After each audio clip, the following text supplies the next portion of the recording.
both of you, Buzz, Jordyn, in your respective podcast appearances, one of the real takeaways was how much intention, how much investment that you put into each other and into your relationship. Mm-hmm. As someone who is kind of on his own journey of self-improvement and betterment, who is looking for someone to spend the rest of my life with, have had a real, it's been a blessing to be able to learn from people who have had trials and tribulations, but also people who have had successful ways of doing things. And so what I would really love for this to be is a conversation about what does it take to make a marriage work? And what are the takeaways?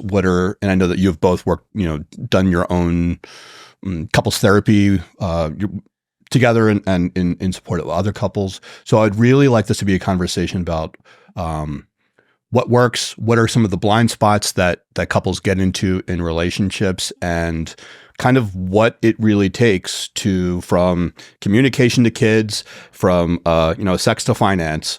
What are the cornerstones? What are the tenets of what helps to make a marriage work? And so let's just start with that. Like, what does marriage mean to the two of you?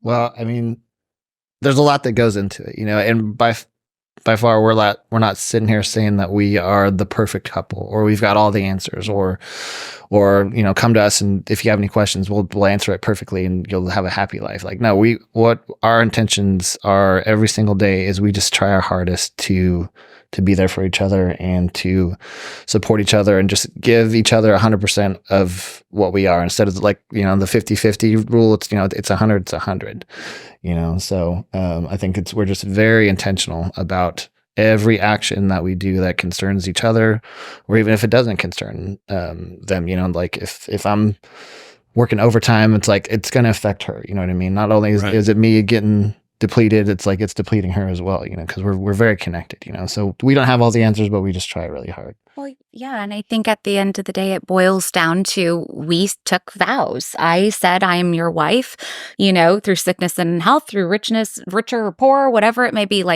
We're in this for the long haul. We're in this, divorce, that's not a word that we use. That's not a word that's ever been on the table.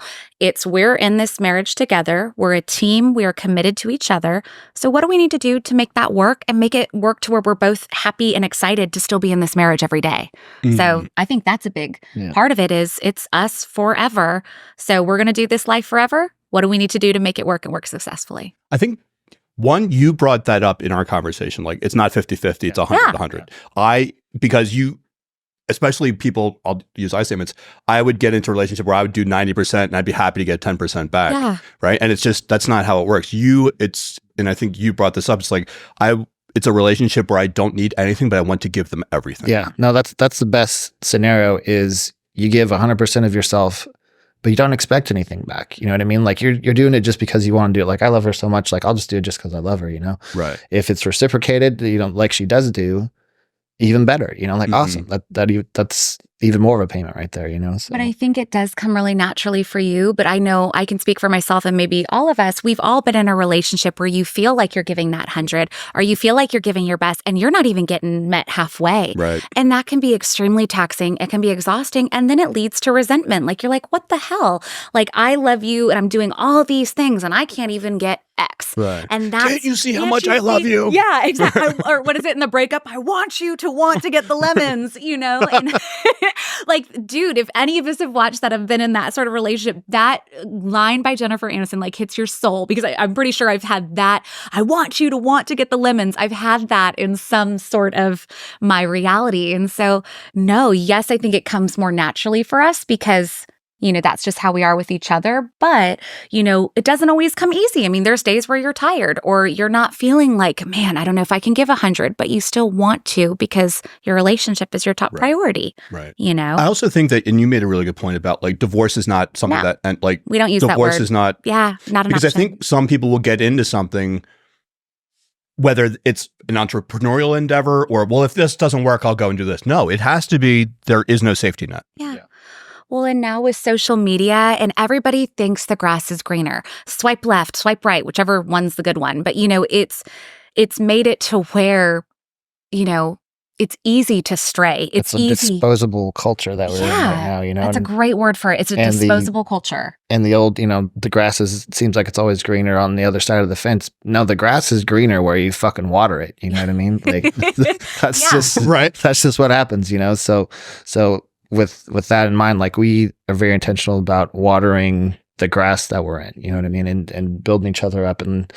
And she started this new business, and, some people they're living scared, like, yeah, is it going to be hard? Is it going to be a little difficult? Yeah, sure. But like, I'm so supportive of her. Like, I'm her biggest fucking cheerleader, and I believe in her so much. Like, if this is what you want and that's what's going to make you happy, like, fuck yeah, let's go. So that's a really interesting perspective in our conversation when you were making the pivot from medical sales to real estate.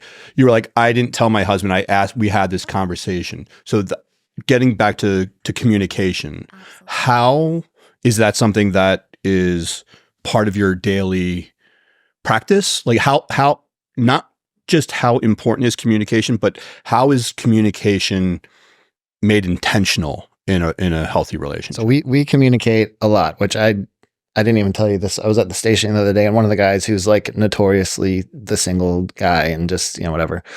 We talk a lot, and he's like, okay, how many times do you guys talk a day? Because you're always on the phone with her. I'm like, I don't know, maybe 20, 30 times a day. And he's like, oh my God, seriously? I'm like, yeah. Like, but something funny will happen, or the kids are, when you're married to your best friend, if good shit happens, if bad shit happens, if something funny happens, if something hectic happens, like, I want to tell him. He's my first person that I go to. Yeah. So our check-ins are definitely throughout the day, that are probably more than the average. Our relationship started with a very deep friendship before we, accelerated into what we are now, So there was always that friendship level of respect beforehand, So she is my best friend, and I think every good relationship has to start with that level of respect where, like, you can come to them with anything and they know that you're going to listen and you're going to really pay attention and give them the answer that they need, not the one they want, not because it's what you want, it's what they need to hear, what's best for them kind of thing, So. Absolutely. And so, I think every conversation needs to be intentional. And I think it needs, from the little conversations to the big, we make sure that every Sunday, typically, if you're not at the station, like, we try to sit down and map the week, because our week can change. I work in different cities, sometimes different countries. He's at the station. And so we try to actually take that time where we sit down in the office, we pull out a calendar. I'm like, hey, all right, what's your schedule? Okay, where are the kids at this week? Awesome. I'm in Dallas this week, or I'm here this week. And you have to sit down and absolutely map it out and have those conversations just so you're on the same page. Like, it cracks me up when you talk to, usually the dads get kind of blamed, like, so where are your kids at? Or where do they go? I don't know. What's your wife do? Oh, like, no, right. we 100% are always on the same page, and it makes it to where, everything's a little bit more streamlined. I'm a little bit more predictable just because, like, you can look on a calendar until from now until the day I retire from the fire every service. Day is like, gonna work. You know when I'm going to work, so it's more so making sure that we're lined up with the things that she's got going on and where I can plug in and help her. I can, and I.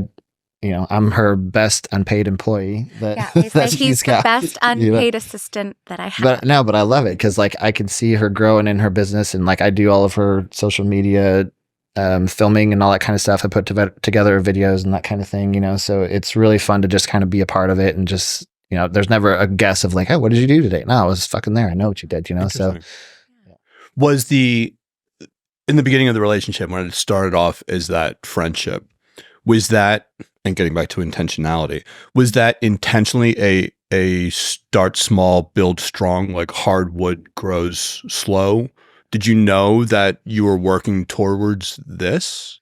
I don't think so. I mean, I was going through a divorce at the time, and I think it started small because, one, like, I was super attracted to her, but she scared the shit out of me. Like, I was like 25, still a little bit feral. Yeah, no. So I'm sure he had like. And I was, I had 2 kids I was raising, and I was like, I was kind of scared that like she would have been fun, but like, what was it, something I was looking for at 40 years old, kind of getting involved with kind of thing, so I was kind of hanging back a little bit, and it just kind of grew organically into what we are now. But like with that process going on, like we were so open book with each other, and she knows every single thing about me. We're good about, talked about finances, kind of family history, even like health stuff. Like we brought up all kinds of stuff. Well, especially when we met, he was going through a divorce. So like, dude, cards were on the table. Like, he's like, this is where I'm at. This is what I'm going through.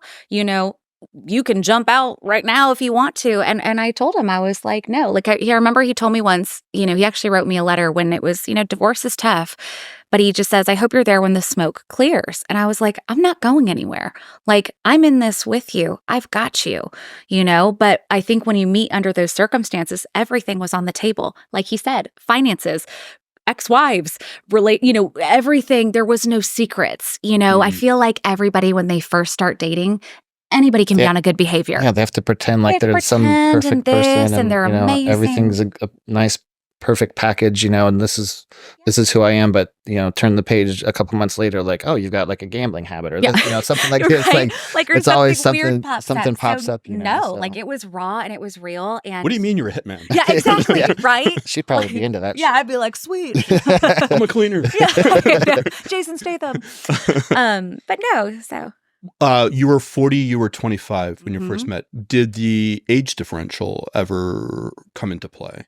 I think so, a little bit, because, he jokes. I think he had this impression. And when we spoke, when we did our interview, I'm very open about my past. I worked in a gentleman's club. That was a part of my life that was years and years ago, but I have no shame in it. I'm very open and honest about, every point in my life.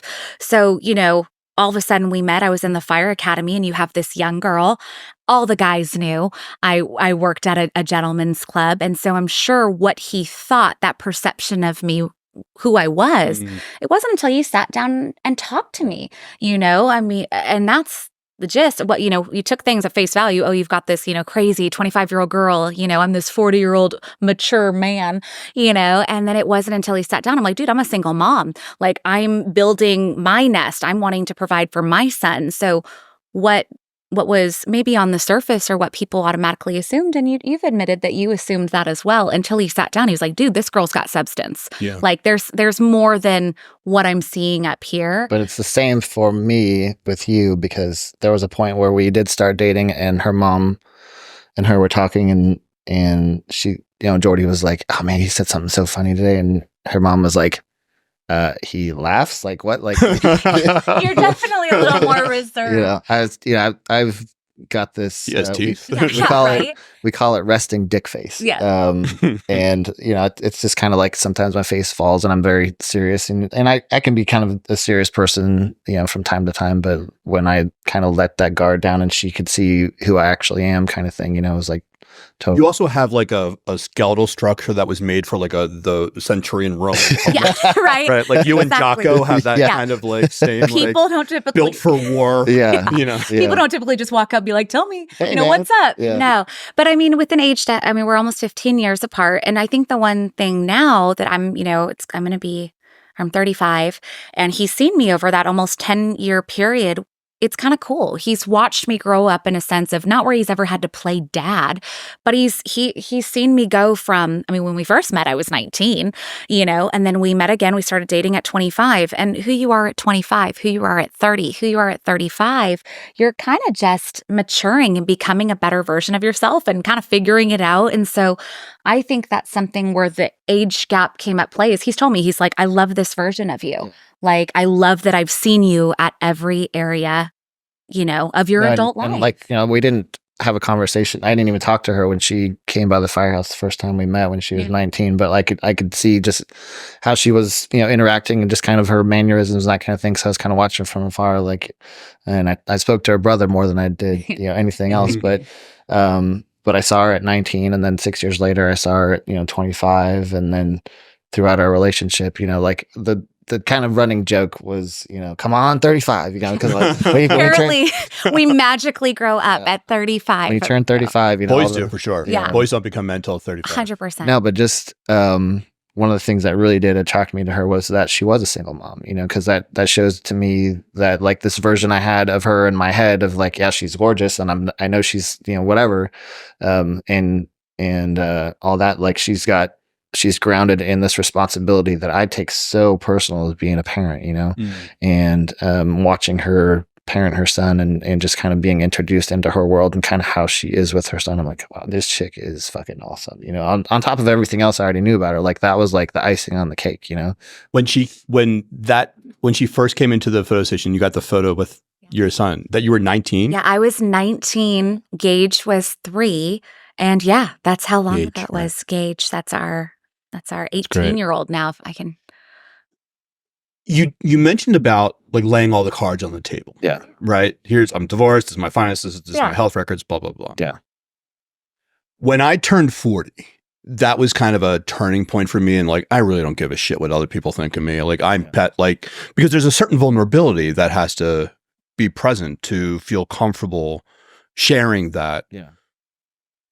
Kind of like on your sleeve with someone who could be a potential partner. Yeah. Was that something that you would have been able to do at 35, at 30? No. And I had to definitely kind of grow into that courage, I guess I could call it.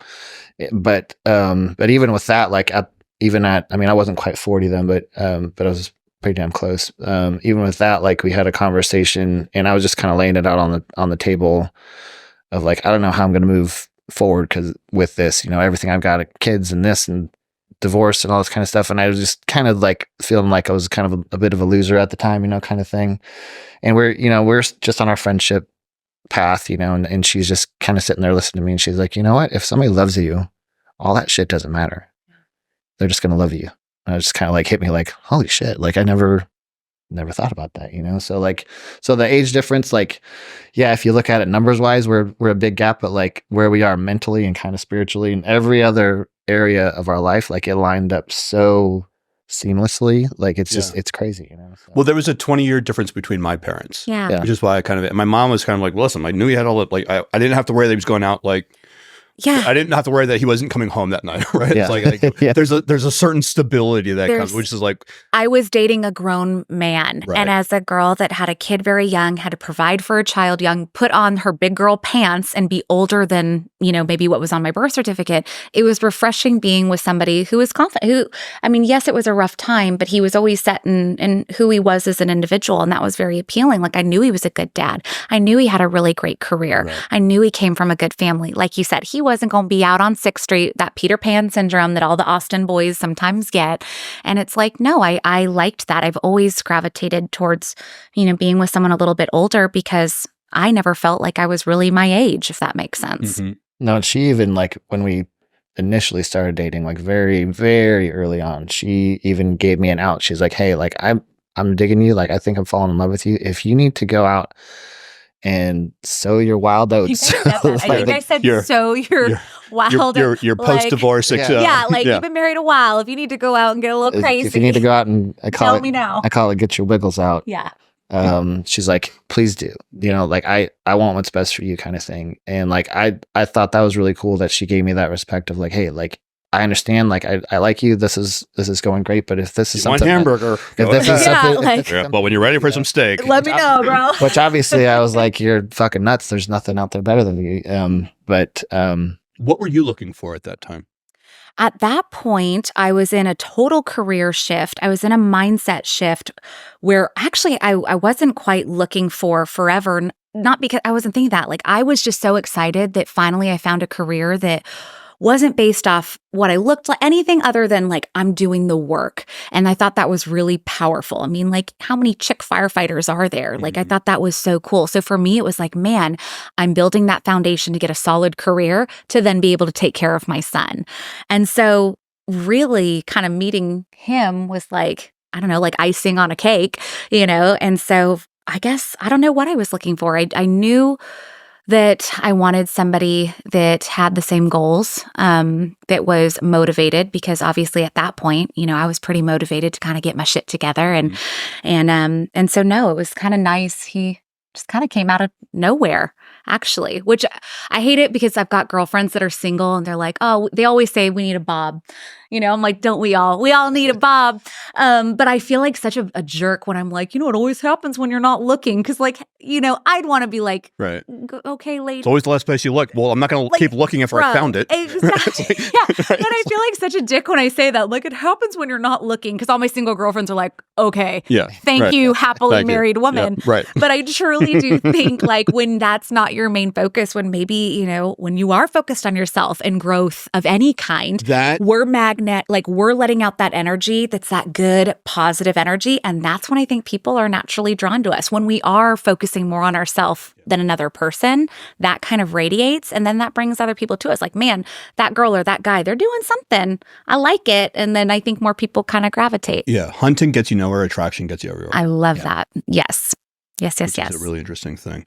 So you decide to take this relationship to the next level. You have a son, you have daughters. That can be a beautiful and blossoming experience, or that can go crazy. Yeah. Absolutely. What are the conversations that you're having about parenting styles and Well, we had a discussion like very early on if this is where we're going, and obviously the kids are part of the mix, you know. We don't call our kids like our step I've kids, never you know? said I'm a refuse. stepmom. No. And he's never said, I hate stepmom or stepdad.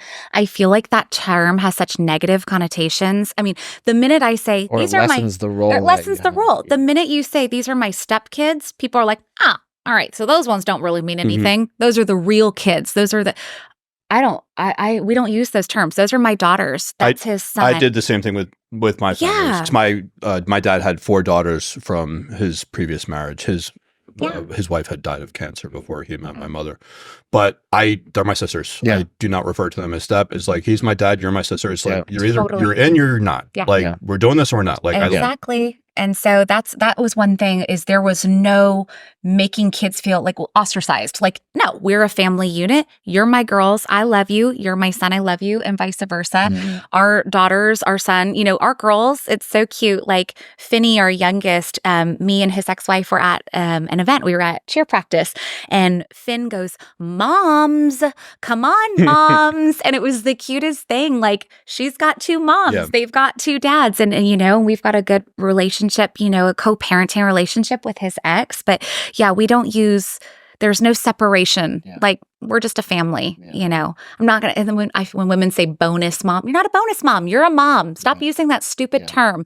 The fact that you're taking the time to love and invest mentally, emotionally, financially into a kid, like, you're a mom, you're a dad. You know, why do we have to have that negative word beforehand? I think it's so silly. There's an undertone of intentionality throughout my conversation with you and my conversation with you, this conversation we're having now, where it's like, if we're doing it, we're going to do it 100%. We're not half-assing this shit. No.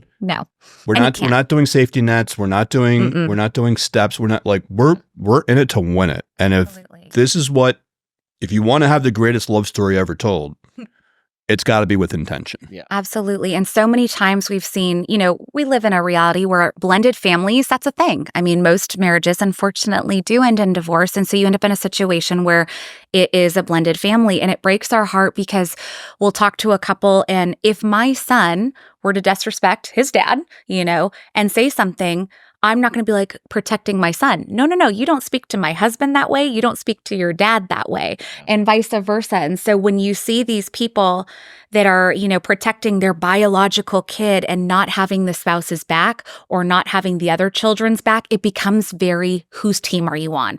And that's a shitty place to be in. It's not going to work if you've got family 1 versus family 2.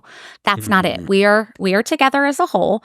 The respect, the love, the way we treat y'all, everything that we're doing, it's collective.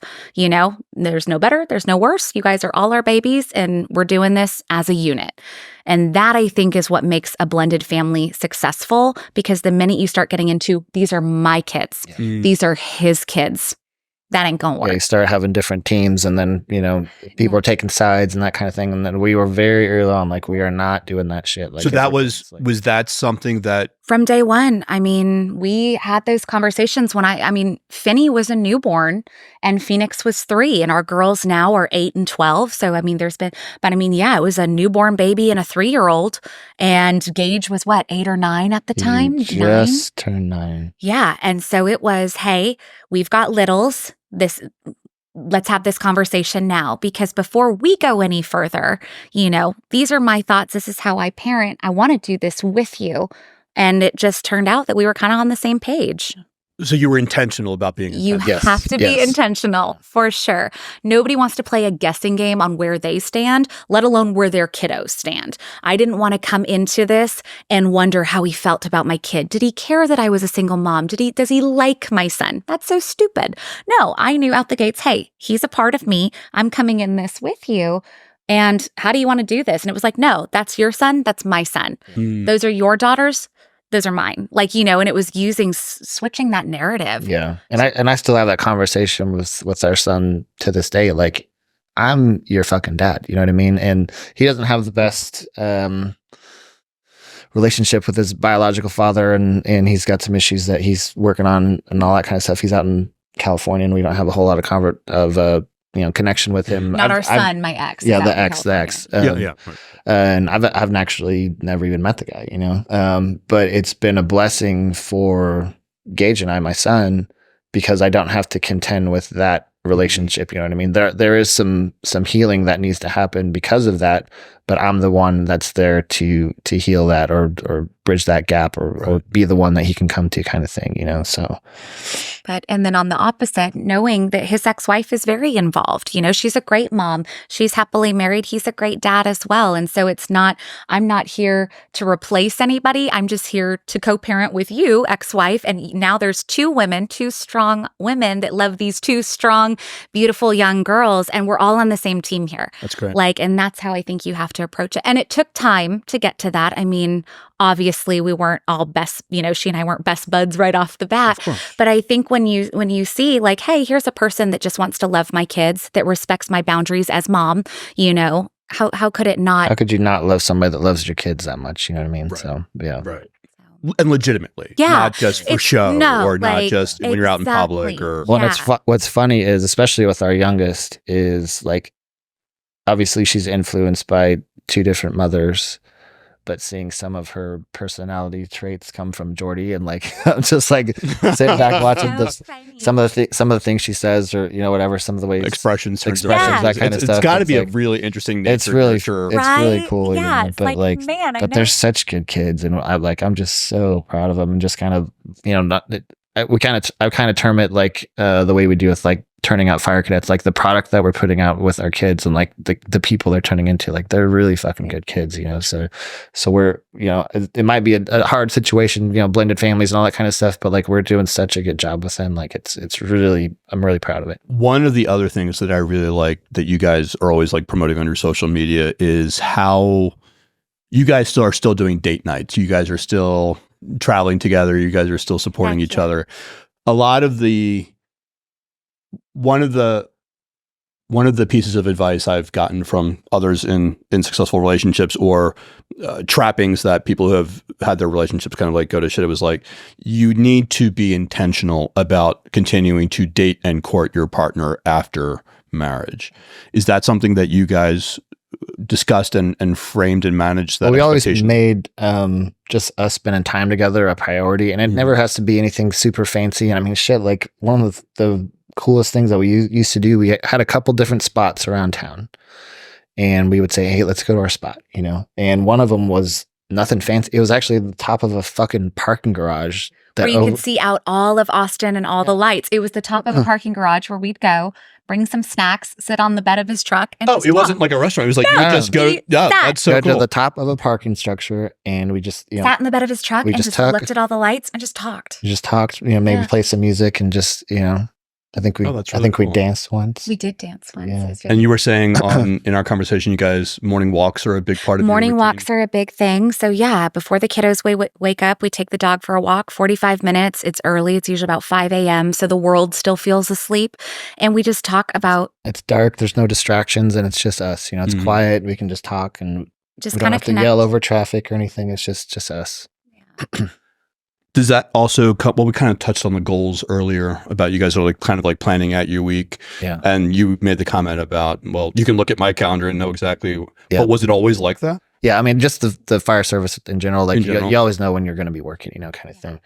But So I usually have a bit of a more hectic I would imagine schedule. yours Oh is my a little gosh. bit Yeah. more I'm like like mine. all It's just over. I'm like, like, what state are we in? What city am I in today?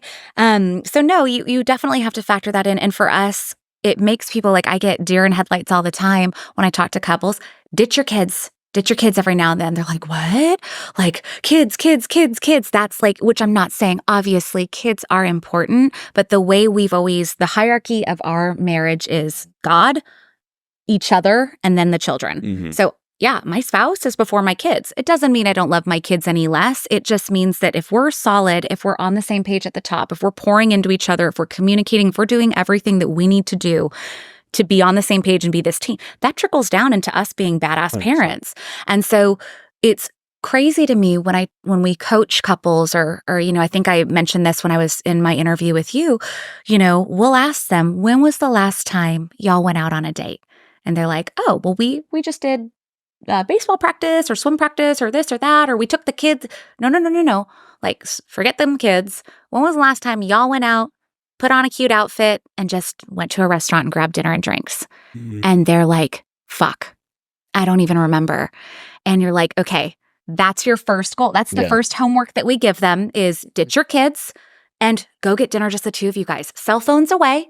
Nothing's that important. Grandma's got the kids. The sitter's got the kids. Like, you guys can do an hour and go and have dinner with each other. I think it's just like, especially now with like helicopter parenting and like you're so involved in your kids' shit all the time, you know, like we're the same age. Like you think about like how we grew up, That wasn't a thing when we were kids. No. 80s, early 90s. Like you came home when the street lights were on, Right. you were left, you know, mom and dad are working, go home, open the door, make yourself Pretend something. no kind idea of thing. what- Exactly. Right. Like, so I think we need to kind of realize like we turned out pretty good. We're independent. We learned We're resilience, self-sufficient. for sure. We're resilient. Yeah, exactly. You know, and that's something that I preach to my son actually was like resilience and like getting things done. And he executed it perfectly. Once I was at work, he went with his buddies downtown and got a flat on his bike. You know, they wanted to ride their BMXs all over the place.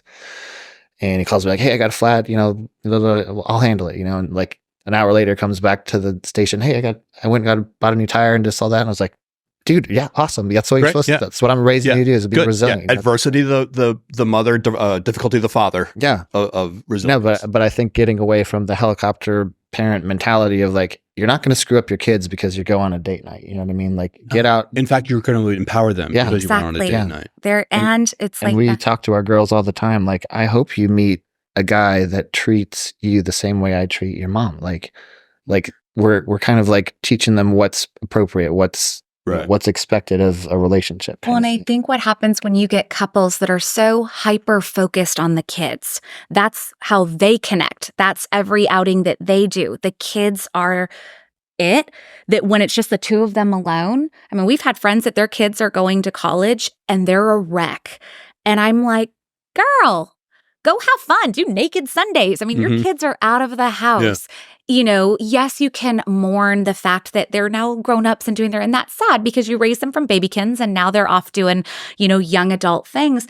But this should be the time that you should be like laser focused on your marriage, laser focused on yourself, doing those things that maybe you couldn't do when you had kids in the home. 'Cause they switched from the role of husband and wife to co-parents for 18 years. And then after that job is over, they They don't have know nothing how in to, common. they don't have anything in common. It's a loss of identity. It's Exactly. A loss of, yeah. And, Their whole identity is wrapped up in their kids. and And then your kids that's what they're supposed to do. They're supposed to grow up and move out and that kind of thing. But like, and you're left with, what are you left with? yeah, you're either going to be left with your best friend, the person that you picked to do life with, to raise kids with and do everything with, or you're left with a stranger.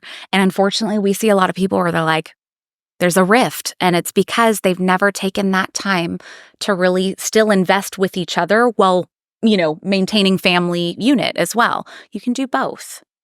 I heard, I think it was like Simon Speck or someone. It's like there's 4 components that are required for a really successful relationship. One is intellectual compatibility. One is emotional compatibility. One is physical and sexual compatibility. And the 4th is circumstance. Like it has to be the right timing. You're a super fit firefighter, badass jujitsu doing motherfucker. You look like a supermodel. Thank you. But I imagine that a lot of people kind of get complacent. They kind of let themselves go. They kind of stop caring about themselves because they're putting so much into the kids or their career or what have you. How important is it to maintain physical and sexual attractiveness to your partner? I think it's very important. And I know she's a lot more sensitive to certain issues as opposed to like her body, image and all that kind of stuff, which I just look at her and I'm like, you're fucking smoking hot. Are you kidding me?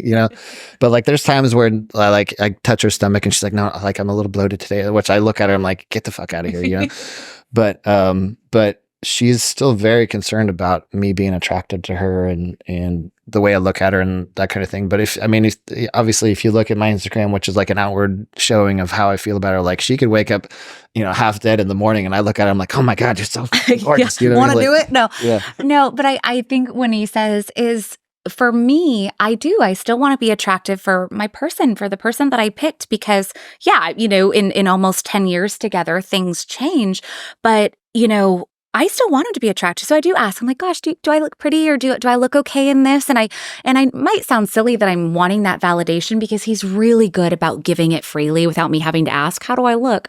But no, I'm very intentional. I went through a big health kick this last year where I lost a lot of weight. I was telling him I wanted this year, as I came into 35, to be the healthiest version, mentally, emotionally, physically, financially, just really embrace 35 and feel, come on, 35. Come on, 35. And so no, I mean, I really made it a point to work out, to focus on health. And not only so I feel like I'm, I feel good. Like I'm like, oh man, I feel cute, which means then if I'm feeling confident and sexy, then that kind of radiates and it shows in our marriage because I'm feeling more like, hey, like, I'm feeling good. What do you think, pal? And, wahaha. Always. And so, no, I think it's important that you should care, and put somewhere, not that you have to be dressed like a beauty queen at all times. I mean, my goodness, but I give a shit what my spouse thinks. I want to look nice for him and I hope he finds me attractive and he does the same way. He's in really great shape and he's very good about, doing things, because I think women, it's not so much the physical, it's everything that leads up. And when you get a husband that like takes out the trash,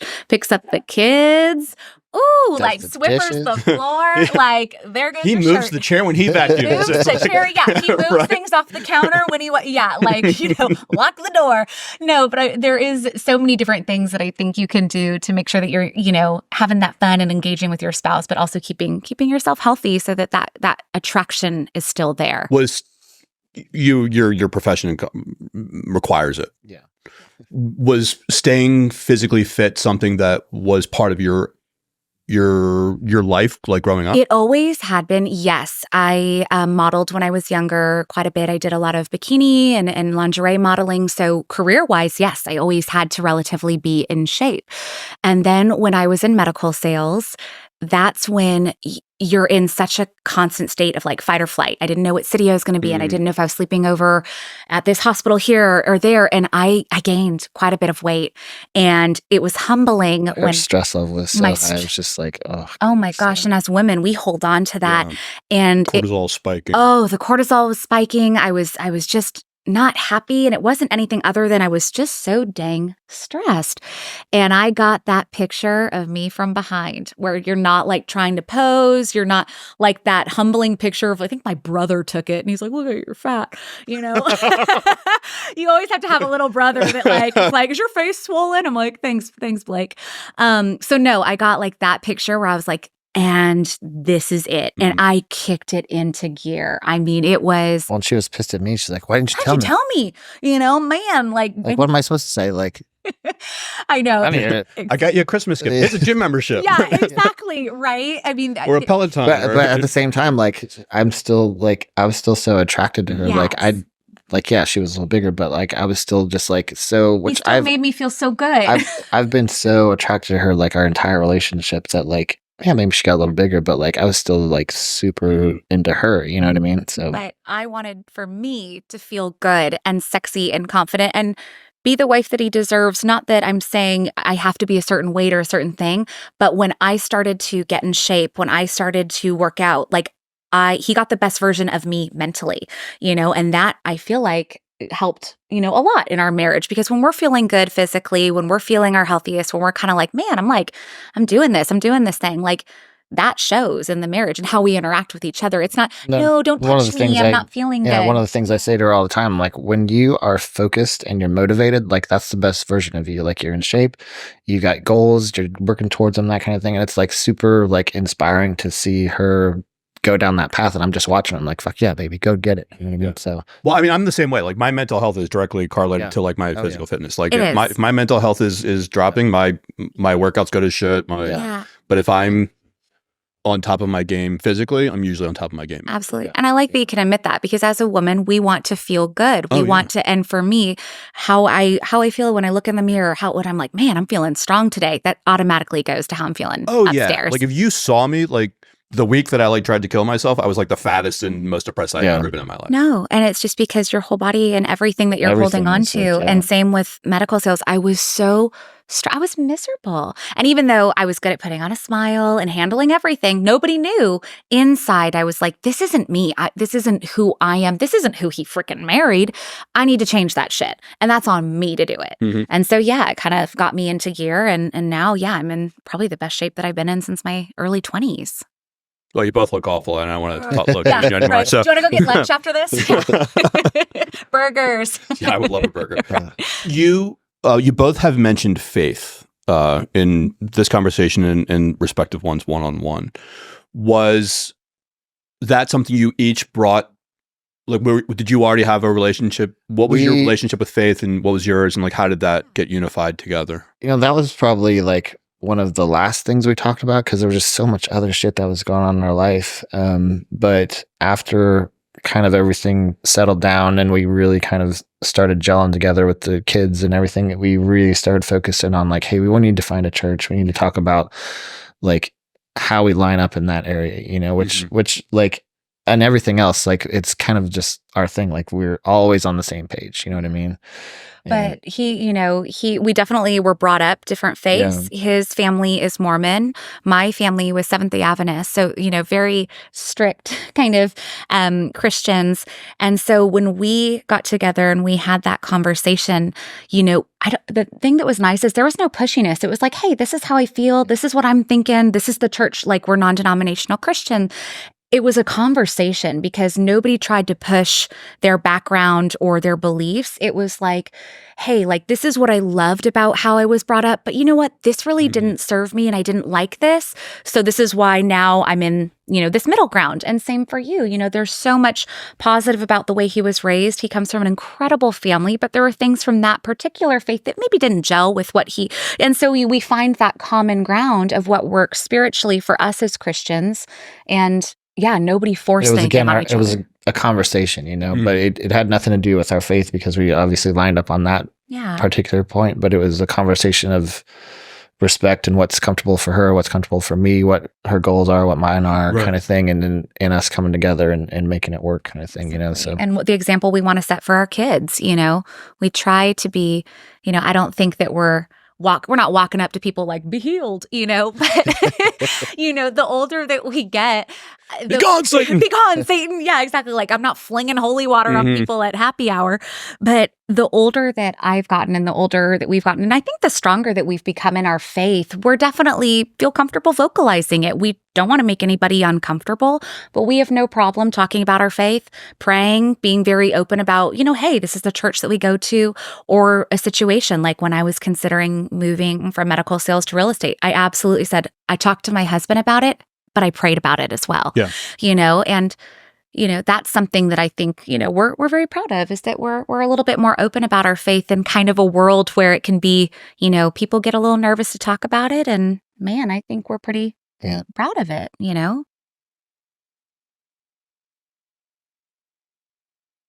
You're straight edge for 35 years? Yes. Yeah. You enjoy a cocktail. I do, right? I married my Uber driver. Are you kidding? I'm a genius. Fair point. Yeah. But did that... When we first got together, I think it was more of an issue for her because she was I was 25. You want 25, and like, you know, when I told her I didn't drink, she's like, "Oh, you're an alcoholic?" I was like, I went "No, straight I'm just for the alcoholic card," which I would have been sensitive about, but I was like, what am I working here with? Right. You know, not many 40-year-old men don't drink. So at 25, I'm like, let's go grab a drink. I don't drink. Gosh, shit. What do I do with it? You know? And so I think, you know, when I was younger a little bit, but the one big thing that we do is, one, I'm respectful. Like, we don't do like, I don't go to a bar without him. You know, that's the thing. I'm a married woman. I mean, if it's a friend's birthday party, we'll do like birthday dinner or something, but I'm very big on, I don't need to go out clubbing without my dude. And I know he doesn't like to drink, so I'm not going to go say, let's go sit in this dive bar. I'm going to say, hey, let's go to this fun, like, spare birdie where you can go bowling. I can have a cocktail, but there's an activity attached. No, we found like a happy medium where like I don't want to go to some shady little place where it's got like Christmas lights lighting the whole place or something weird where it's like, you know, people are, okay. you know, somebody's shooting heroin in the corner or something. But I ever I'm just for the record, I never went to those kind of dive bars. I don't know what he's talking about. No, but we found a happy medium where like it's I'm using English now. It's experiential. Yes. There's something going on where drinks are being consumed. The event is not drinking. Yes. Well, and the biggest thing is it all boils down to respect. I respect his decision not to drink. I will make sure when we travel, especially, I got to taste test it like he's a child, you know, because if you say he'll have a pina colada, no alcohol, you say that in Mexico. Everybody kind of like winks at you like, yeah, they're like, no oh, ice? no. Yeah, exactly. They're like, what? Water? And so, you know, I respect his decision not to drink. And I've always told her, I'm like, I don't expect you to live your life like me. Like, this is my life. This is how I choose to do it. I want you to do your thing, you know? We're being respectful of each other. So, but I think, as long as you can, you know, talk about it. Don't make it weird. Yeah. You know, he respects that I'm going to want times where, you know, like the other day we went on an amazing little date night. He took me to a gorgeous cocktail lounge. The sweet man overpaid for a fabulous drink, you know, and we talked. I saw that. It was. I was joking earlier that I was going to have like Uber Eats bring us some like, you know, something like exactly. Little, he drinks those mocktails. Those a little something pink with an umbrella. Give me all the whipped cream, umbrellas, flowers. Like, I'll drink whatever. I'm like, I'll have tequila on the rocks. He's like, and I will have coffee and a whipped cream. It's a yeah, exactly. Shirley Temple extra cherries. Shirley Temple, extra cherries. Exactly. He's I fancy. loved Shirley Temples when I was a kid. Yeah, especially. That's great. When you are counseling and being supportive to other couples, what do you find are some of the? Because we just covered like 10 things. I'm just going to run through them real quick. There was it's not 50-50, it's 100-100. The D word, divorce. It's not, no safety nets, like we're in it to win it. Number 3, friendship first. This was kind of like the start small, build strong thing. Number 4 was communication is key. Number 5, intentionality. I can't express or underscore how important that one is. 6, honesty, all cards on the table, even from the very beginning. Number 7 was making sure that you have dedicated time for spouses, for you know, with intentionality, making sure that it's whether it's a date night or the morning walks or what have you. Number 8, your faith. Number 9, sexual fitness, attractiveness, and number 10, even if one of you has a vice that the other one doesn't partake in, not that consuming alcohol is a mortal sin, but being respectful and understanding the boundaries and again, with intention, making it something that you can both enjoy as an experience rather than the sole part of what exactly. I mean, in almost 10 years together, we've had it to where, I was a total ding dong, maybe had a little, nobody wants to be the total drunk girl with the sober guy. That's a nightmare. But, you know, the poor guy, I'm like, I love you so much. Like, you know, like, come on now. Okay, I got to tell a story. Please don't. We'll cut it out. We were leaving a wedding. And she had a little too much to drink, and it was right after the movie. The Star Was Born. A Star Was Born. Gaga. So there was one of the songs, and she found it on her YouTube. And on the way home, it was like a maybe 50-minute drive on the way home, and it was on repeat the entire way home, and she was singing it to me. I sang it to him, but was so drunkety, forgot. Is that like the song that's like what the movie's known for? Like the Arizona sky. Yeah, you know, I'm not gonna freaking sing it here. But no, like I was so drunk that I was like, I got this song. I'm going to sing to you, play. And like, it was the Jordyn Uber it was karaoke. from the heart, just like, belting it out. And I'd like to state for the record, I cannot sing at all. I played a little recorder back in 4th grade. There is no musical bone. I sang it like I was Lady Gaga. And he goes, but then when it was done, you'd find like another variation of this song. She would forget that I would forget that I sang it. So for 50 minutes, I sang to him the entire drive back. And over and over the same song. But it's stuff like that. Like that's when you just set your phone to record. Yes. And I'm gonna remind God bless him that he didn't. But like you told me, he just hasn't shared it yet. He waited to share it on a podcast. No, but it's stuff like that. Like, we're different, but like I love her and respect her so much. Like even when my mom comes to town and she's just like sweet little lady, just sits and knits on the couch. Like before she leaves, she's like, I love being here because you guys just laugh all day long. Like you guys just have so much fun together, And I think that has to be a key part of your relationship, is still just keeping the fun in it. You know what I mean? And yeah, I actually, that's a really good point, because sometimes we take life in general just too seriously. I'm not saying you shouldn't be serious about things, but marriage, it kind of breaks my heart when I hear people say marriage is hard. It's not that fucking hard. No, not if you've picked the right person. Obviously there's certain relationships where if you get, abusive or it's toxic. I mean, obviously I'm talking just when you pick a person and you say, hey, you're my person. You look at that marriage and you do everything in your power to make sure that marriage thrives. Like, our marriage isn't hard. Why? Because it's at the forefront of everything that we do. If you put your marriage first, if you put your spouse first, my marriage isn't hard because it goes back to intention. I'm intentional about everything that I do in my life to make sure that it's serving him and serving our marriage for the greater good. Marriage isn't meant to be hard.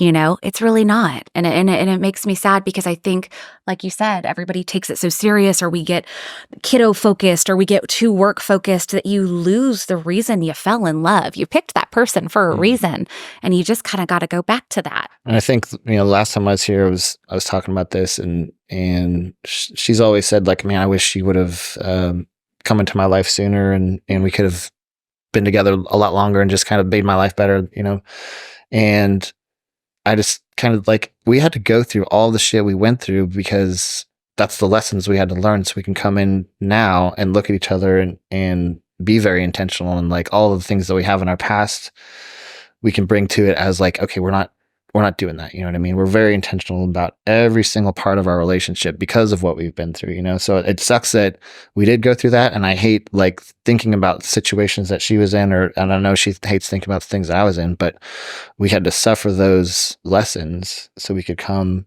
and be smarter for it in the future, with each other, and I tell her all the time, like, the version you get of me is the best version there's ever going to be. And it's not because, of anything other than all the bullshit I went through before, and what I learned about myself, and what I learned, where my boundaries are, what I picture a relationship being, and same thing with her, she thinks the same thing. So did love languages or attachment styles ever get brought up in early courting? Yes. Well, I love that you brought this up. So we were doing a couples Bible study with some of our closest friends, and it was on the 5 love languages. And so if you haven't done that and you're in a relationship, or even if you're solo, like, figure out what your love language is. And where I'm sorry, I didn't mean to interrupt. No, yeah. The number of people that don't understand that that's a thing. It's a huge thing. And I'm so happy you brought it up, because most people, and in the book you'll read, don't marry the same love language. No. It never happens. And especially the same bilingual love language. We got the same love language. We have the same bilingual love. It's maybe why it's so easy. It's really easy because we're... What I want and the way that I receive love is the same way he does. Again, that's super rare. But we saw a lot with our friends where it's like, if you've got, most of the time with men, it's like physical touch is a big one. And with women, a lot of times it's acts of service. Mm-hmm. And so when you get this couple that doesn't understand what their partner's love language is, the husband that needs physical touch, he's all about touching the wife. And the wife's like, okay, the house is a mess. I have an empty tank of gas. I'm freaking up to my eyeballs with this and this. If he could be like, hey, I know acts of service is her thing. Why don't I go take her car and put gas in it? Why don't I go pick up the kids while she takes a 20-minute shower, and then guess what happens? She feels like her needs are met and he's going to get the physical touch, and so it's kind of one of those things, knowing what that person wants and needs and how to reciprocate it. I mean, love language is huge. Have you ever, there's a guy on Instagram, he's like the divorce lawyer or something like that. Have you heard this? It's the blowjobs and granola. Yes. thing? I haven't heard that. Have you seen this? I haven't heard that one. So there's this divorce lawyer. I'll put him in the show notes. It's a great. Yeah. All I saw was blowjob or granola and blowjob. And you're I like, was like, I got all right, lots of I'm this. in. Yeah. So hook, line, SEO worked on that one. Yeah. That sounds painful. I don't know. So he's a divorce lawyer, has this like really attractive female client, and they're mediating a divorce, and they're on a break. They go out to lunch, and the lawyer says to his client, "So what? Like, you guys on paper, you guys have like, you're attractive, he's successful, you're like, do you remember like when it was that this broke bad?" And she's like, "Oh yeah, I know exactly what it was." She was like, "There was this granola that I love to have for breakfast every morning. I would like put it in my yogurt, blah, blah, blah, blah, blah. And it was in this container in the cupboard. You can only get it at Whole Foods. But from the day we were married, he always made sure that this container in the cupboard always had the granola for me.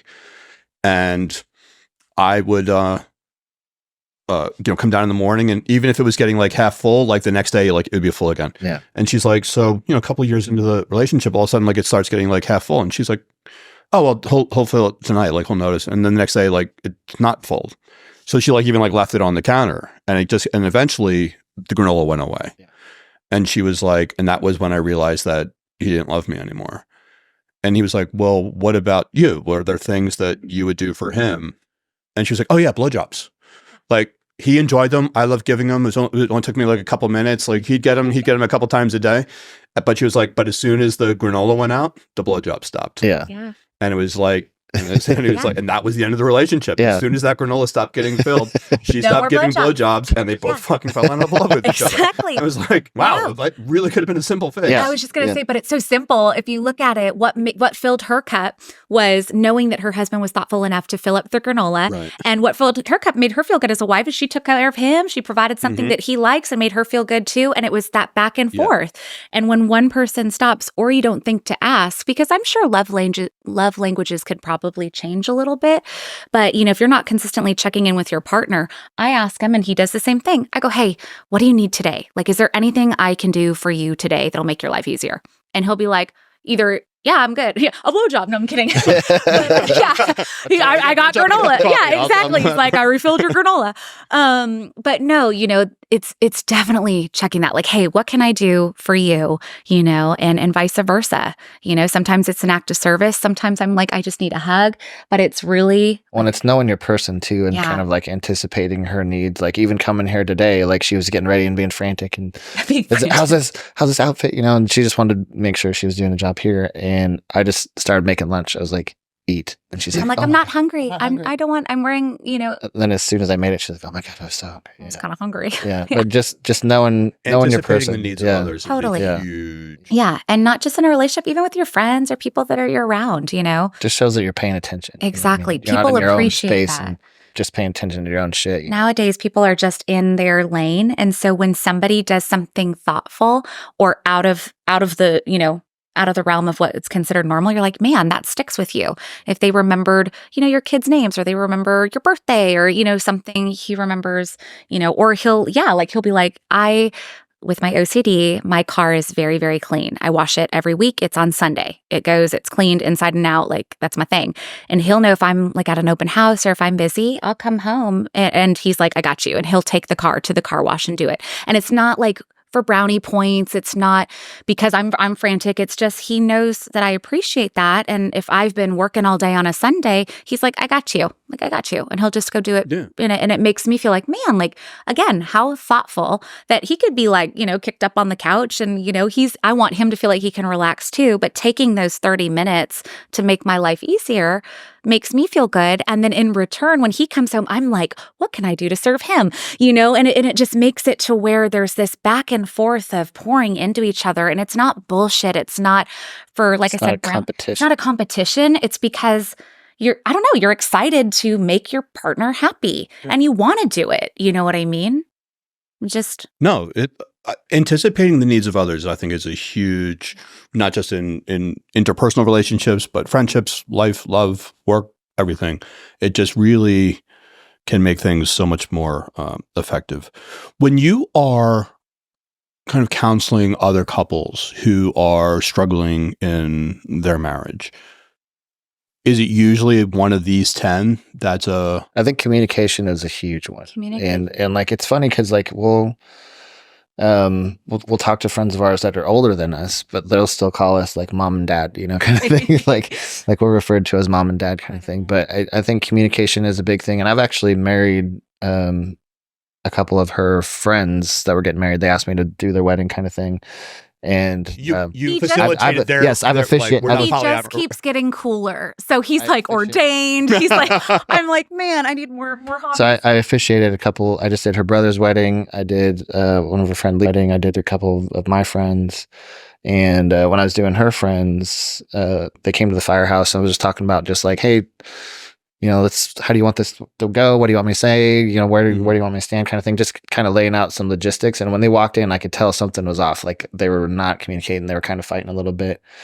And in the middle of me talking, I'd go, okay, hold on a second. And like, stay here. Like, okay, what's going on? She's like, we're just not communicating, So I go in like, all right, here's what's going on. You guys need to talk, like work some shit out. Then we'll come back and do this kind of thing, but you can tell just like the frustration of that. So it's like, reading people, kind of thing. So when we're ever like, we're talking to people about their relationships or what's going on, like we're very perceptive with what's going on with people. And she gets the girl gossip and I can just kind of look at people and see like something's going on there, kind of thing. But the way we are with our friends and just kind of what we are as a couple, like we're very outwardly accessible, what I mean? And we don't have any secrets. It's not like you can't approach us kind of thing, so it's really easy for us to talk to our friends and just kind of give them advice, and they're going to listen to us because they see what we are and kind of how we operate, and they know we're not full of shit, so. But communication's a big one. Spouses feeling a bit neglected, and whether that's sexually, spouses feeling neglected sexually. And a lot of times that kind of sometimes boils back into kids. Like, there's no separation to where they feel like, again, communication breakdown, sexual needs aren't being met. Okay, well, they're hyper-focused on the kids. And then it's like, there's so many things that if you just like are like, okay, stop. What do you both need? Okay, so you're saying you need help with the kids, that you feel overwhelmed, Well, of course you don't feel like having sex. You're exhausted. You know what I mean? And again, it's sometimes easier with that outside person coming in and say, okay, you know what, hubby? She's exhausted. Instead of watching football all day, maybe get off your butt. Yeah. Take the kids to the park. Take the kids to go do something. Yeah. Excuse me. No. Give her a chance to have that break. And you might be surprised that you're going to get sexy time later when she feels like she actually... But sometimes it just takes that outside person breaking it down and listening to what they're feeling, because their feelings are valid, both party, but then... A lot of times people are stuck in that loop of like, I need this, I need this, I need this, I'm not getting it, so they start feeling guilty for, And then they get ticked because they're not getting this, but they're not willing to look at the other side of it. Like, maybe I'm not getting A because I'm not providing B, or vice versa. Sorry, and so it's having that, it's having that conversation of, sometimes it's as simple as, well, like I'm not getting this and this is what I need in order to get it. One of the things that I keep hearing you say is that it's about partnership versus servitude. If one of the partners feels like what we were talking about earlier, like they're always giving, but like nothing's coming back, then it's you're not going to feel sexy. You're not going to feel attracted. You're not going to feel empowered. Yeah. Like you're in it to win it. And again, granted, some days are going to be uphill. Others are going to be down. Like the push never ends, but you need to feel that each of you are kind of like carrying their own weight. Because I think and I understand that like if it's family planning, whatever, but I can't imagine being in a relationship where like, I can think of nothing less sexy than having to schedule sex. Yeah. Yeah. Like, okay, Thursday. Oh, it's night. It's 8 o'clock. Let's go. But dude, if that's what it takes for you to say, you know what, Thursdays at 9 p.m. when kiddos are down, I don't have meetings Friday morning or this, like if that's what it takes, you got to do it because sometimes life is crazy. People's days change, yeah. But scheduling that time, if you choose to have sex, great. If it's another form of intimacy, maybe it's just cuddling and watching a freaking movie together. But it's taking that time to just be y'all as a couple, Yeah. And I want to be very clear that I'm not, when I say sex, I don't necessarily mean like the act of having sex. Like the act of intimacy, I think is yeah, 100%. Like sometimes, like we joke, naked Sundays. Every now and then, we get a naked Sunday where kids are off and at cheer or this, and it's like, man, this is our time, And so it's not necessarily scheduled in, but we know that that's there's certain Sundays that we get a few hours just to be us, and we joke. Yeah, it's not always sex, but it's naked Sunday. It's whatever we need to do for right. those The naked 3 hours. Sunday is the umbrella. The umbrella for whatever we need to do as a couple for a few hours to just feel re-engaged. Or movies and boobies. Oh my gosh, he jokes movies and boobies all the time. Yeah. I forgot about movies and boobies. I'm incorporating that. Right? Movies and boobies. The moviesandboobies.com. Marriage advice, movies and boobies. Whatever works. Women and whiskey. Yeah. Outside of communication, what are some of the other trappings that you find? I think it's not having a lot in common. I think that when couples are dating, it's easy to be like, oh, you like this, I like this too, or you want to do this, let's go here. Well, that goes to the pretending of, that's you're kind of this person, you're dating like, oh, I like sports too. And then like a year down the line, like, why the fuck are you watching football all the time? I hate this. You know what I mean? So like you're trying to pretend to be this perfect person until you lock it down. And it could be the same with men too. Men could, go and show up on a date and open the door for her and like, go on all these romantic dates. And then after you kind of secure the relationship, it's like, now we're done. Well, that's an interesting framing, because one of the concerns, or one of the things that I hear a lot of women bring up is, you're a very alpha masculine guy at work and at home. You're a very alpha woman out in the workplace, but when you come home, you're able to fall into your femininity because you have a strong masculine frame that has been established, which allows for your femininity to flourish. Yep, absolutely. I hear a lot of women complain about the fact that they need to be a little too in their masculine because their man's a little too in their feminine. Mm-hmm. Mm-hmm. Yeah. How do we get more men to cowboy the fuck up? Amen to that. And how do we get more women to embrace their femininity? I'm sick of the word toxic masculinity. There's no such thing. There's no such thing. It's the absence of masculinity. Yeah. But toxic masculinity, he's a man. And men and women are different. We are biologically different. And I hate when they're like, no, he's a man, he's an alpha, but that doesn't make him all the other negative connotations that people want to throw at that. No, that's the stupidest thing.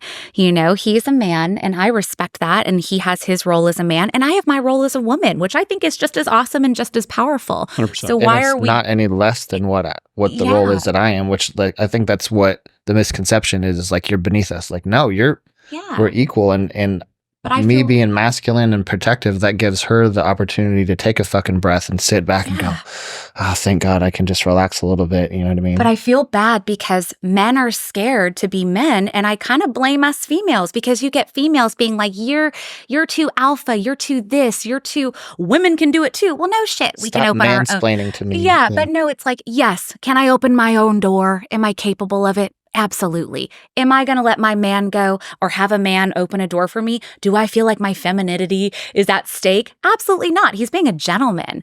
So I feel bad because you have this culture of women bashing men just trying to be men and what I consider sometimes gentlemen and protective and courageous, the chivalry. And it's like, geez, guys are scared to do anything nowadays because they get their face ripped off or they're a toxic masculine man. And they're like, gosh, I'm just trying to be me. So I think what sucks is it's this kind of newer generation or younger men are kind of scared to embrace being a man and everything that is because they get so bashed for it. We talked about this, like the kind of like the pussification of the American Oh man. my gosh. Yeah. I've met more men that don't know how to change a tire. You want to talk about a lady boner killer is a man that doesn't know how to change a tire. I don't know if we're allowed to say that, but I mean, I'm sorry, you don't know how to change a tire or hang a picture or use a hammer? Like, oh If the my, manliest thing about you is that you can grow a beard, that's not. yeah. Like, Just because you have a mustache, like, don't, I'm just kidding. if that's where it stops, where it like stops. You got some lessons. Your to learn. skinny jeans render your beard. Yeah, exactly. Like, I can't. No. And so, No, but even being like, kind of more of an aggressive male, and just kind of putting that energy out there, like I can still kind of humble myself and be gentle, you know what I mean? And I think that's what true strength as a man kind of takes. You can't just be this. all The the most time. dangerous men I know are the most compassionate. Yeah. Oh yeah. And you got to have that balance, because you can't be too much here, and you can't be, too much emotion either. You gotta know how to balance it. And I think that's a true sign of, because there's nothing more dangerous than unregulated violence. yeah. Yes. Yeah, you got to know when to use it and when to Right. not, and when to be soft and when to be Yeah, like hard. Peterson's got that great quote. Absolutely. Blessed are those who have swords and know how to use them, but choose to keep them sheathed. Yes, Amen.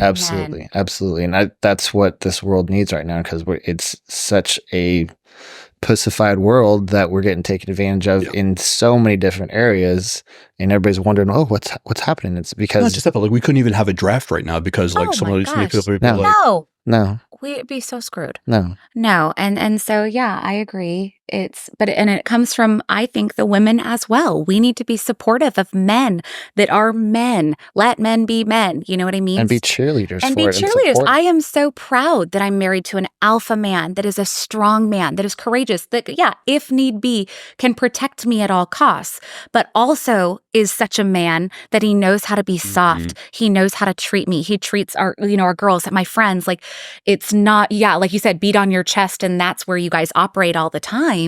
But, it's finding that balance of being a man, but also being man enough to know when to tone it down and be soft. And knowing your person, like she knows exactly when I'm about to start crying. Oh, I can She- feel his body. She feels my body move a certain way, and she's like, "Are you okay?" Kind of like, and I'm secure in myself enough to be like, "Yeah, I'm about to fucking cry right now." Like, Yeah. and that's okay, and it's being secure in myself and kind of how I 100%. opperaI've Like, cried on this podcast. Oh my Oh, yeah. gosh. It's Yeah. called being a human. You know what I mean? It's okay to feel the feels. Yeah. Yeah. It's okay to Yeah. do that. But no, And are you familiar with the I can't remember if we talked about this, the warrior and the wife? no. So a lot of guys, like when I like do like veteran support groups or other journey type experiences, is a lot of guys look at me, all she does is nag. And I'm like, well, you're probably not holding up your end. Yeah. So there's this, I don't remember where I first heard this, and if I ever, but a buddy of mine kind of framed it as like the warrior and the wife. It's like back in the day, the warrior went out and fought in the battle. And after the battle was won, the warrior came home to his wife, who had, a meal and love and a home. And then the next morning, she'd be like, "Hey, before you go back out, don't forget to sharpen your blade. Don't forget to mend your shield. Don't forget to, fix your tunic," because she understood that he needed to be at 110% when he went back out the door, so that he could be at his best, because that ensured his chances of survival, so that when he came home, they could maintain the family dynamic.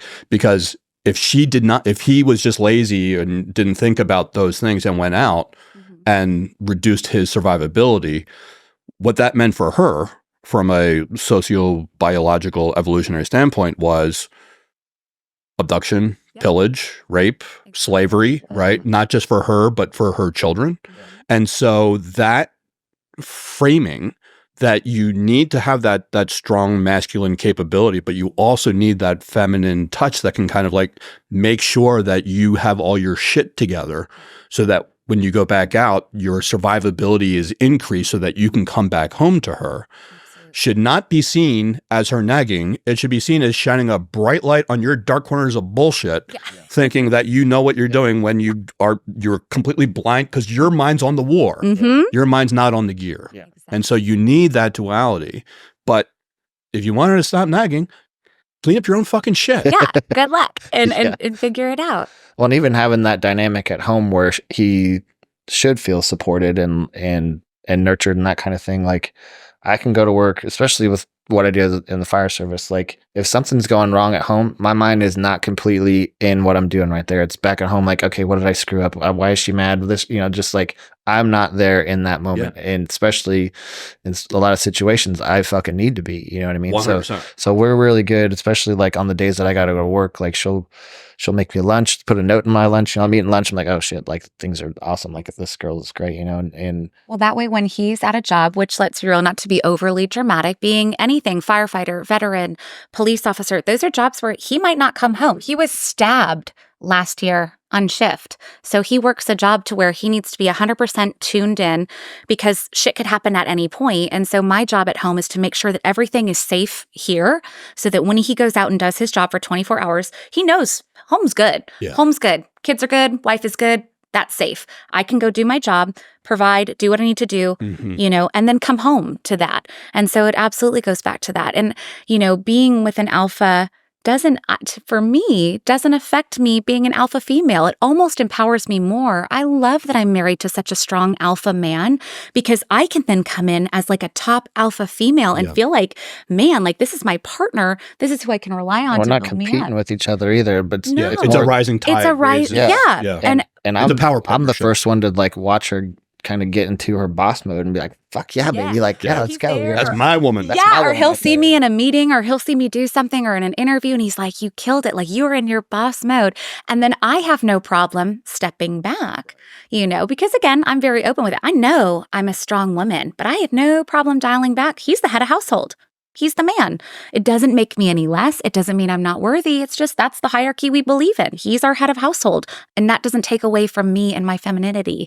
It just means that I know my role. I know I'm a badass. I know I'm a strong woman, but I know he is an alpha male. And that's what I want in our family is a strong, protecting, providing man. Right. And I think it's the house and the home. It's the head and the heart. Exactly. It's because of that balance that we're successful. And for us to kind of get out of that societal rut that we're talking about getting in, I think it needs to be more beautiful women like this saying that, like, look, like less wars. Like there's less wars, like tell us what you want, tell us what you need kind of thing. And I think if more women stepped up and said, hey, like I appreciate that you're kind of lessening yourself and being a beta and I can kind of boss you around, but that's not really what I want. There's a reason why there's like cowboy movies and strong, characters in movies and women are like, oh my God, Jason Statham, it's like, it's because he's but in real life is like 5'10", $165. Yeah. But you get these women. I'm taking shots at Jason. No. But you'll get these women like that are super feminist and they're like, they totally emasculate masculine men. They talk so much shit, but then they're like,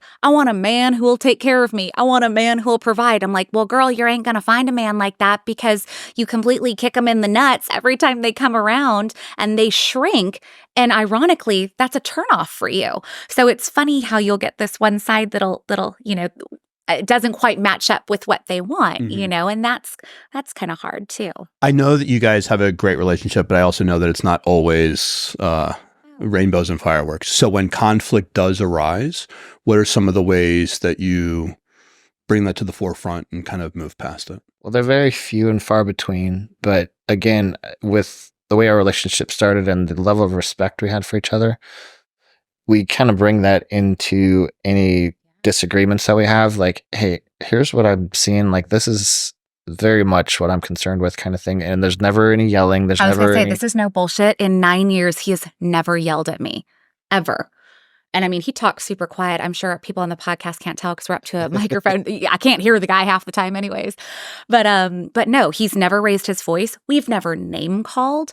We've never, fuck you. Like that does not happen because I might be pissed or he might be pissed, but it's still like the shit that you say, you can't take that back. And how you handle. You fight fair. We fight fair. And I think that's a big one in a marriage. Because like you said, it's not all rainbows and butterflies. We absolutely have had disagreements.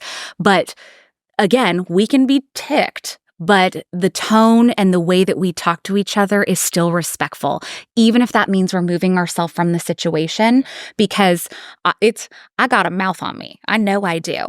but I never want to say something that's going to affect the longevity of my marriage. So that might, if I say, you know what, I need 10 minutes, or we've even had a couple times where I said, you know what, I just need to go for a drive for a bit. I need to go for a drive. I'm in a bad mood. I'm not, and because sometimes, I know I'm the problem. It could be that it's not that he did anything. I'm just in a shitty mood in life, and I will remove myself from that situation, go for a drive, or just go sit out back for a few. And it's amazing what a couple calming breaths or a big glass of wine can kind of bring you. So what's the old saying? There's 2 times when a man should never open his mouth: when pissed off and underwater. Yeah. Yeah. So I love that. But it comes back to respect, and just kind of like knowing that, you could take a dig on that person, but like it's going to come back on you somehow, and I'm in this for the long haul, and that's how you should look at any relationship that you're in, and how you want the things that you say and the things that are coming out of your mouth. How's that going to play out down the road? You know what I mean? Also, I think like when you get into that habit where you start like airing dirty laundry, it can be a real hard thing to clean up after. Our rule, actually, we don't really, like, if we disagree or we fight, our rule is we don't go and tell our friends that. Like, and we keep it under our home. You know what I mean? Because the minute you go and you say, my man is a piece of shit, or my man's not doing that, or my man this, or he goes and he's like, my girl, and it builds up this negativity, then your friends get involved, or family, or this. And so for us, it's like, if we have a disagreement, we keep it between the sheets. Like, it's between us, And I'm not saying you can't go to others for advice. Like, we both have, men and women that we look up to that are our mentors and kind of the people that we go to. But yeah, we're not putting on Facebook, my husband, girls' night needed, hubby, I mean, you see some of the things. Oh, yeah. Every time you would see a man cried money, it's like, well, someone cheated this weekend. Exactly. Yeah, exactly. You see a woman with like her boobs out and a spiritual quote, you're like, oh, okay, they're fighting this week. Yeah. Like, so there's a thirst trap for a reason. Yeah, exactly. But anytime we have like a difficult conversation, like it's most of the time like we're cuddling with each other and she's close and I'm just like talking to her real Physical gently. touch is a big one for us. So it's really like, it makes it very hard to get angry with each other when I'm holding her, and whatever I'm concerned with, it comes from a very caring place, and she can see that, So it's not we're not like arguing with each other. We're right next to each other, and we're making sure that we're connected, even if there is a disagreement. Yeah, physical touch is a great grounding. It really is, and even if it's not like it's just a hey, like, you can still hold that person's hand and say, I'm really upset, or I'm really hurt by this. And I think that when you're touching or you're taking that time to not be across the room or, fight over the phone or whatever, it's like, hey, like I said, I'm ticked, but I'm in this with you, and we need to talk about it. There's even if there's like a text message, because like she's very weird about if I am if I punctuate my sentences when we're texting, or if he loves a period and he'll period. I'm like, oh, he hates me. But if I can tell I'm like, oh, I knew it.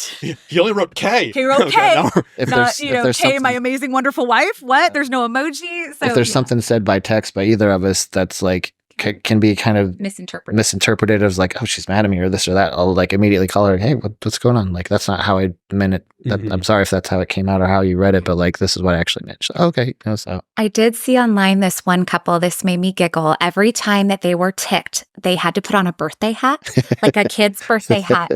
And here's your birthday hat. Here's it. And you're like, I am so mad. They're like, do you know how fucking hard it is to be ticked at your spouse if they've got this big, like, My Little Pony birthday hat on? And I thought that was kind of comical. But again, you're kind of diffusing the situation, like where you're still, you can still be ticked, but it makes it to where there's a barrier to where you might not take it to where that, it's the unforgivable zone, Well, and I also like think of like, what do they call it? Like the rule of fives. Like, is it going to matter in 5 minutes? Yeah. Is it going to matter in 5 months? Or is it going to matter in 5 years kind of thing, And whatever level that's at, like, really think about what your reaction is kind of thing. It's going to matter if you're going to forget about it in 5 minutes, do you really need to bring it up? You know what I mean? If it's going to affect you over 5 months, let's have a conversation about it. If it's going to affect us for 5 years, we need to have a little more intense conversation, kind of thing. But really think about the situation and like what, like, you didn't take the trash out, big fucking deal. Like whatever. One of the best pieces of advice we got actually from our therapist was, if you've settled the argument, if you've come to terms with, hey, okay, this is done. Okay, after 30 days, that shit's gone. You can't keep bringing stuff up from the past. You can't keep bringing stuff up from 2 years ago or that one time at your friend's cousin's wedding. Like, that was 5 years ago. Where's that coming from? Like, if you guys have come to, you know what, we're reached a mutual agreement. I understand your side, you did, and it's squashed. Like after 30 days, you done. You can't keep throwing that back in there, because that, I think, is a big source of contention. It's not fighting fair, and it's not fair for a couple, because then you feel like you're on that definition of insanity. Yeah. If you guys forgive and choose to forget and move forward, you can't keep bringing shit up from the past. 100%. That's toxic, and it's not fair for either party. So once things are healed, leave it where it is. Keep moving forward. I agree. Yeah. I think. I don't know. I'll let you know when I... Keep us posted. Keep us posted. Okay. We're going to do things a little bit differently here at the end of this with the 5 questions. Okay. You can both jump in and answer this one. I'm going to. What was your first date? It was. Would that be our date? No, be a date? The Agnostic Front show. Yes. That was our first proper date, was agnostic. I say proper date because he's straight edge, which for those of people that don't know, it's very hardcore, like the wow, wow, wow, wow. I'm sure Throwdown loves my imitation of them. Wow, wow, wow. So it's a hardcore band from New York called Agnostic Front, and it was our first date, and we were meeting another couple there, and I was like, yeah, go to a show. She's got tattoos, maybe she's into this, whatever. And so we went to this show, and it's very much like there's pits and people jumping around and, singing along, grabbing the mic kind of stuff. And I'm in there doing my funky chicken, and I'm keeping an eye on her and just kind of watching her and just kind of like in the back with my drink, like, what did I get myself into? I'm sure she's freaked out. It's not a Taylor Swift show. Yeah, no, yeah. I'm like, this isn't Luke Bryan. Like... And then where I knew I had her was there was this drunk asshole in the pit and just kept going around and like kept pushing her and like one of our other friends, and like she's spilling her drink. I'm like, what the fuck? So he went around the second time and did it again. I was like, okay, stop doing what I was doing. And I kind of, patted her a little bit, and he came around again, and I fucking kicked him so hard in the ribs. He kicked him, like Spartan kicked him. Yeah. And I'm like, did you just kick that man? Spartan. Literally. He's like, that's like in that culture. It's like, oh yeah, it's funny. It's pretty normal. Like whatever. And I'm like, okay, have fun. And nobody messed with me. Yeah, she's like, did you just kick that guy? And those mosh pits are not for the weekend. No. And I mean, that's how I grew up. So for me, it was just kind of like what you did kind of thing, whatever. But for her, she's like, oh, it's a hard line. So. Exactly. Don't make me spill my $13 beer. Yeah. Damn it. This White Claw was expensive. This White Claw wasn't cheap. Love it. Okay, question number 2. Physical attributes off the table. You can't tell her how hot she is. Yeah. What was the first thing about her that made you fall in love with her? Just how fucking funny she was. Like people obviously first they see her, she's beautiful, but second, like she's hilarious. Like she's very, she's very uncoordinated and like falls a lot. But just like my mom said, like when we're together, like we laugh all the time. Like we're best friends, and like just some of the words she uses and phrases she uses, and just, she just makes me laugh all the time. So like just how funny she is. Yeah. Thank you. Yeah. I would say how safe he makes me feel. I've been in a lot of relationships or not a lot, but I've been in a relationship that was abusive. I've, experienced this as a female where you don't feel safe. And he was one of those men that I just automatically felt like I had a protector, and I could be 100% my authentic self. I could trip over something. I could say something that you're like, did she really just say that? And he doesn't judge, and he makes me feel safe. And that was a completely new feeling to just be like, man, like he truly wants to protect me. And it's not. That was the first date I kicked somebody, and that was I was gonna say, you kick one person, apparently I feel super safe. So I like that. Number 3, over under on how often is a healthy amount of sex in a committed relationship a few years in? Oh, man. I feel like and a lot of people, or maybe not a lot of people, I'll speak for us. There's sometimes where I'm like, yeah, like you're like, ooh, all the time. And then sometimes between travel, right, or if I'm gone, or if he's at the station or this, like I do start to panic, after like 2 days?